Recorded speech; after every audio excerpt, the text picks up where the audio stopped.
Have you ever left a conversation feeling uneasy, but you couldn't quite explain why? You replay their words in your head. They were polite, supportive, even warm. And yet, something deeper told you they don't mean it. Not really.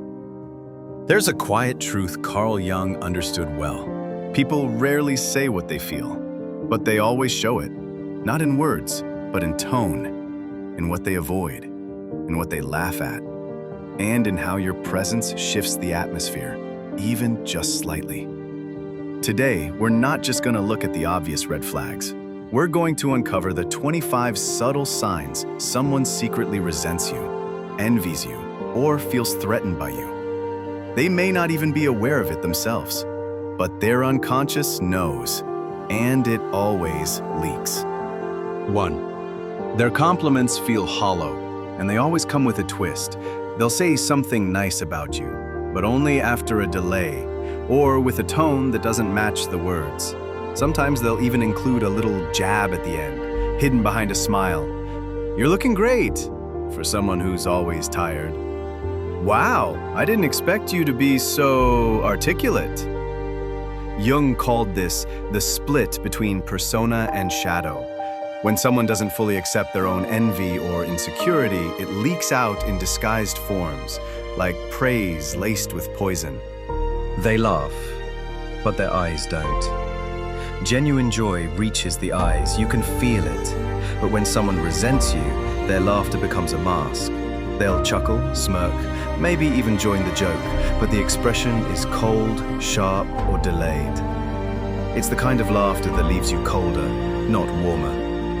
Jung warned, people will do anything, no matter how absurd, to avoid facing their own soul. Even laugh at something that secretly hurts them, just to pretend it doesn't. 3. They go silent in your success. Some people simply cannot celebrate others. When you succeed, they disappear. When you struggle, they resurface, attentive, even sympathetic. But success, it's met with silence, awkwardness, or sudden indifference. You'll notice they subtly change the topic, or scroll through their phone, or offer a dry, nice. They're not proud of you, they're disturbed by you, because your success reminds them of what they haven't achieved. 4. Their body stiffens when you enter the room. It's subtle, but if you pay attention, you'll feel it. Their posture changes, their shoulders rise, their arms cross. The energy becomes tight. Polite maybe, but tight. They may smile, but it's the kind of smile that doesn't soften the air. Jung would say, the tension you feel in another is a mirror of what they cannot face in themselves. Number 5. They give advice you never asked for. You'll notice they start correcting you, guiding you, helping you, but you never needed help. You never asked. It's not generosity, it's subtle dominance. Their advice isn't about lifting you up. It's about pulling you down, gently. It's their unconscious way of saying, you shouldn't be ahead of me. Number 6, they never ask follow-up questions. When someone truly cares, they dig deeper. But someone who resents you, they'll let the conversation die. No curiosity, no interest, just vague nods and empty responses. Because your world, your progress, reminds them of their own neglect. Your joy feels like pressure. Number 7, they talk about your past self too often. Watch for this. They keep bringing up who you used to be before you evolved, before you healed. They'll say, remember when you were a mess? Back then you were different, more fun. They anchor you to a weaker version of yourself because that version felt safer for them. The new you, it threatens what they haven't changed. Number 8. They celebrate your failure more than your growth. Pay attention to what lights them up. Do they lean in when something goes wrong for you? Do they suddenly show support when you're struggling, but go quiet when you're thriving? It's not empathy, it's relief. Your failure puts them at ease, because now they're not behind. Jung believed, until we make the unconscious conscious, it will direct our lives and we will call it fate. And for them, your success feels like a threat they don't understand. But your pain? That they understand too well. Number 9, they try to humble you. Even when you're not boasting, You share something you're proud of, a win, a step forward, a change, but instead of joining you in it, they pull it back down. Well, don't get too confident. We'll see if it lasts. I mean, anyone could have done that. It's dressed in realism, but beneath it, a tremor of envy. They're not grounding you. They're trying to shrink you. Because your light shines too close to their shadows.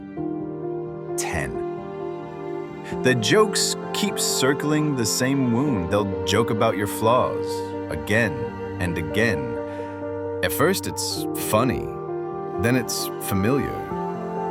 Eventually, it's uncomfortable, but they keep doing it. And when you speak up, they say, "It's just a joke. You're too sensitive. Don't take everything so personally." But the truth is, they can't help it. Their unconscious keeps looping around your old pain because that's where they still feel safe above you. 11. They over-explain your flaws, but never mention your growth.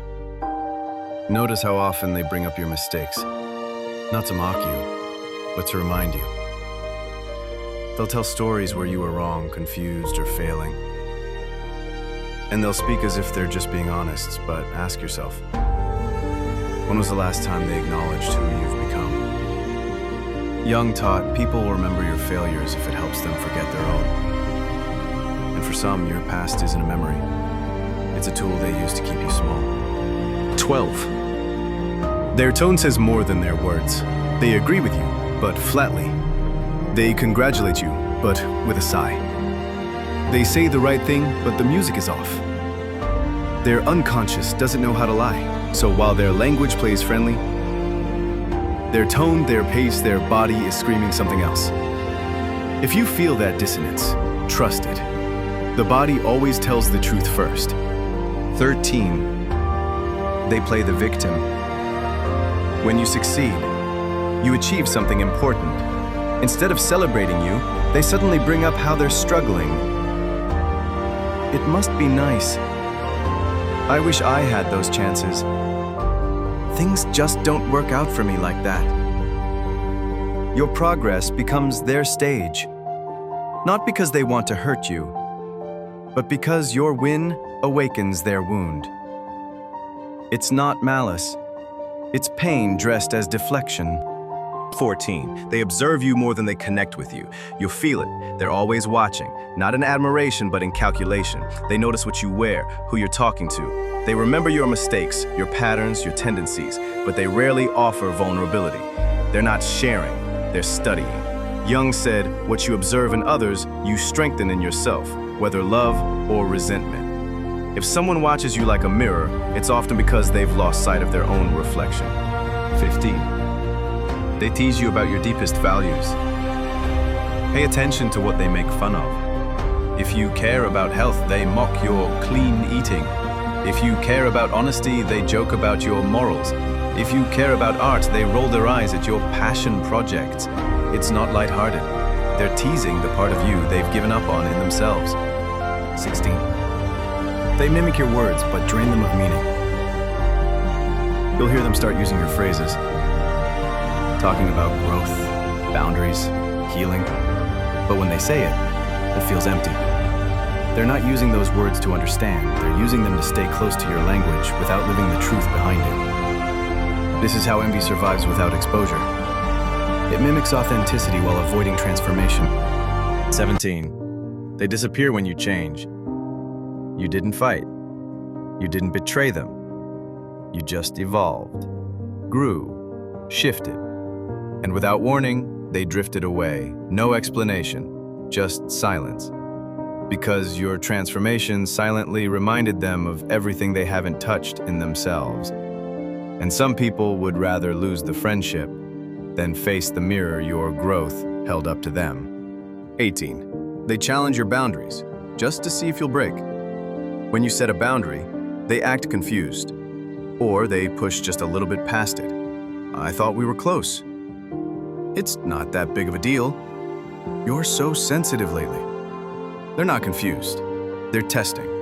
Because if you hold the boundary, it reminds them they don't. Not with others, and definitely not with themselves. 19. They become overly competitive. In things that don't matter, suddenly everything is a contest. You mention a book, they've read 5. You say you're tired, they're exhausted. You achieve something small, they one-up it instantly. It's not the victory they crave, it's the reassurance they're not losing. Because to them, your existence is a scoreboard, and the deeper fear is, if they're ahead, then I must be behind. Here's the final most important sign. When you walk away from someone and consistently feel drained, diminished, doubtful of yourself, even though nothing dramatic happened, no insult, no argument, no clear offense, that is the sign. Because the most subtle resentment is energetic. It's emotional weight disguised as silence. It's shadow disguised as civility. And the body knows before the mind does. Carl Jung said, "One does not become enlightened by imagining figures of light, but by making the darkness conscious." When you learn to read people's unconscious tells, not to judge them, but to understand them, you stop falling for the mask. And in doing so, you protect your peace. If you've enjoyed this video, then you'll definitely enjoy the video showing on your screen right now. Click now, and we'll see you in the next one.